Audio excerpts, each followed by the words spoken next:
আসসালামু আলাইকুম। সরকারি আব্দুল করিম সরকার কলেজের বাংলা বিভাগের পক্ষ থেকে একাদশ শ্রেণীর শিক্ষার্থীদের জানাই স্বাগতম। আশা করি তোমরা ভালো আছো।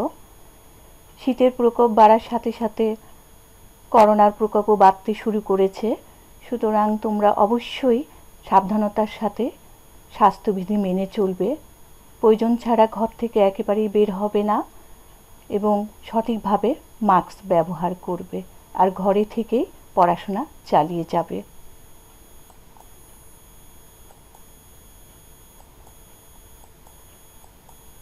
আমি শামীম আরা বেগম, প্রভাষক বাংলা বিভাগ, সরকারি আব্দুল করিম সরকার কলেজ, তানোর, রাজশাহী।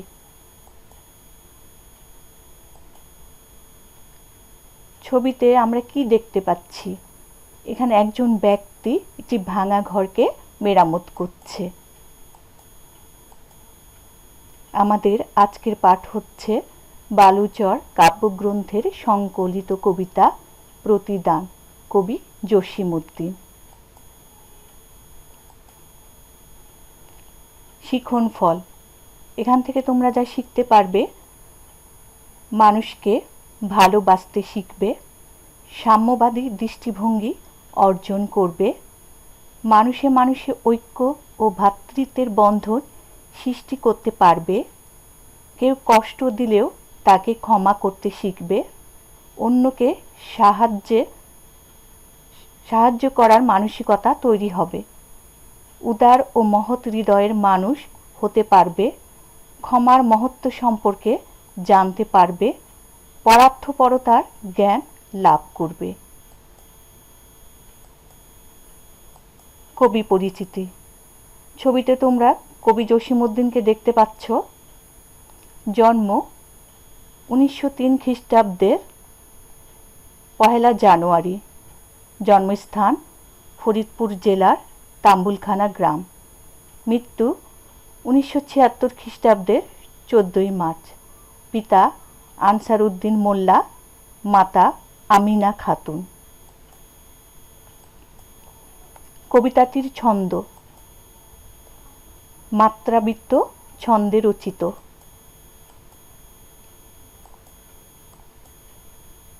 কবির সাহিত্যকর্ম: কাহিনী কাব্য, নকশিকাঁথার মাঠ, স্বজন বাদিয়ার ঘাট, সখিনা মাঝে জননী কান্দে।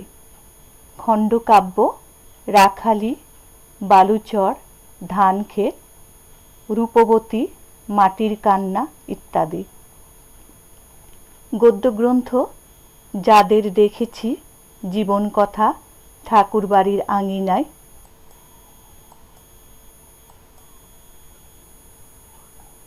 ভ্রমণ কাহিনী হচ্ছে চলে মুসাফির। শিশুতোষ রচনা: হাসু, 1 পয়সার বাঁশি, ডালিম কুমার, বাঙালির হাসির গল্প ইত্যাদি। নাটক: পদ্মা পার, বেদের মেয়ে, মধুমালা, বাঁশের বাঁশি, পল্লীবধূ ইত্যাদি।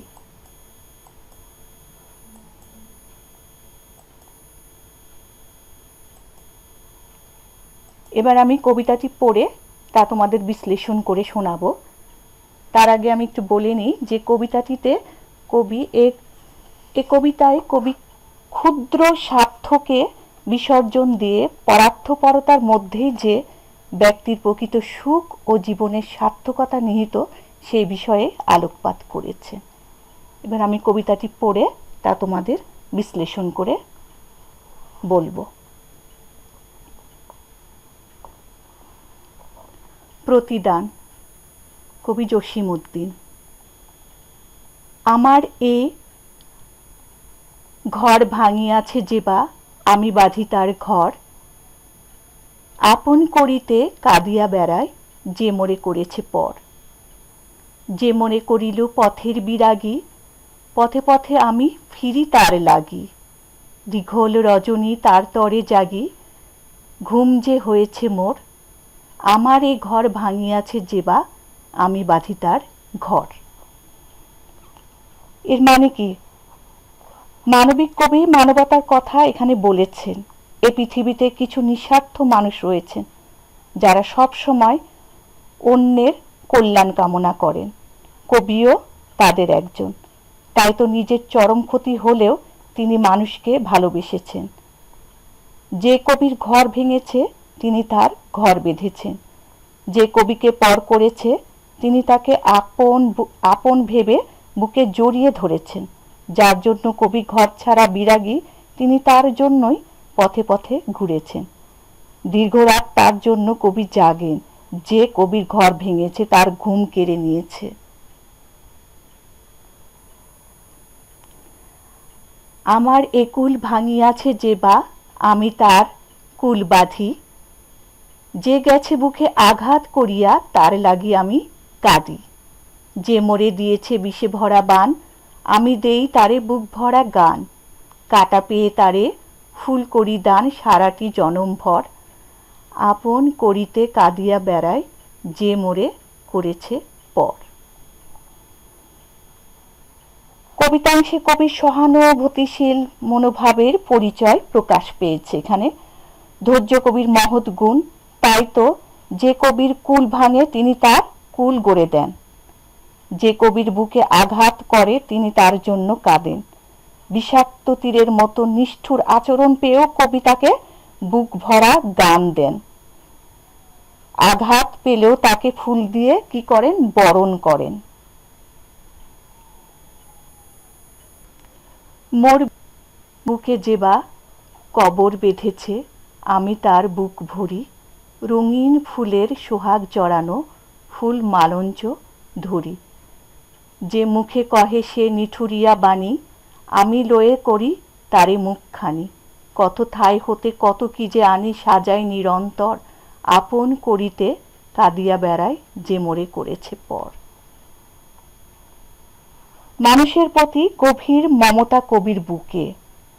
তাই তো যে কবির বুকে আঘাতে আঘাতে কবরের মতো শূন্য করে দিয়েছে কবি ভালোবেসে তাকে ভালোবাসা দিয়ে তার বুক ভরিয়ে দেন। মানুষ তার প্রতি নিষ্ঠুর বাক্য উচ্চারণ করলেও কবি তার মুখখানি বুকের ভিতর ধরে রাখেন। যেখানে যা পান তাই দিয়ে তিনি মানুষকে আগলে রাখেন। কবি আপন আত্মীয়ের মতো কেঁদে ফেরেন যে তাকে পর করেছে।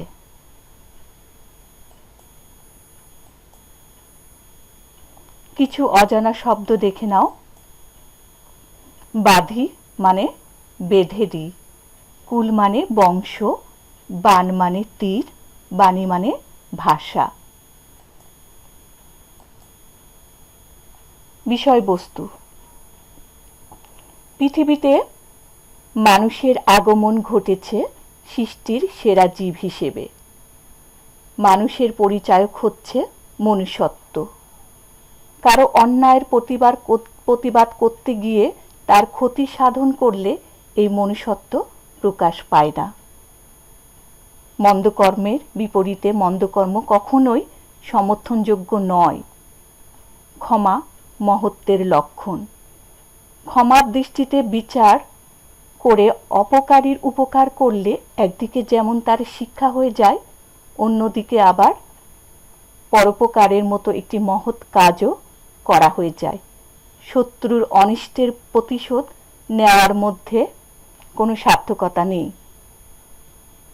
আমার ঘর ভেঙেছে বলে শত্রুর ঘরও না ভেঙে যদি উল্টো তার ঘর বেঁধে দেওয়া যায় তাহলে তাতে ক্ষমাশীলতা ও পরোপকারের বিকাশ ঘটে। কোনো অসৎ ব্যক্তি ক্ষতিকর কাজ করলেও তার প্রতিদান ক্ষতিকর কাজ দিয়ে করতে নেই। সুন্দর আচরণ ও ক্ষমার আদর্শ স্থাপনের মাধ্যমে তার বিনিময় দেওয়া উচিত। মনে রাখতে হবে, প্রতিশোধ পরায়ণতা কখনো কোনো সমস্যার সমাধান হতে পারে না, এটি বরং নতুন সমস্যা সৃষ্টি করে।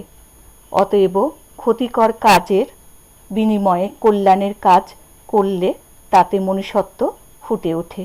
তাই শত্রুকে পর না ভেবে কাছে টেনে নিলে সমাজে ভ্রাতৃত্ব ও সংহতি প্রতিষ্ঠিত হয়। পরোপকারের মধ্যে মানব জীবনের প্রকৃত সার্থকতা নিহিত। একে অপরের মাঝে প্রেম, প্রীতি ও ভালোবাসা আদান প্রদানের মাধ্যমে একটি সুন্দর ও সুশৃঙ্খল সমাজ গঠন করা সম্ভব। হিংসা, প্রতিহিংসা সমাজে কেবল অশান্তির সৃষ্টি করে। তাই কেউ হিংসা করলে তাকে ভালোবাসা উপহার দেওয়া এবং কেউ ক্ষতি করলে বিনিময়ে তার উপকার করা উচিত। তবেই জীবন হয়ে উঠবে সার্থক ও আনন্দময়।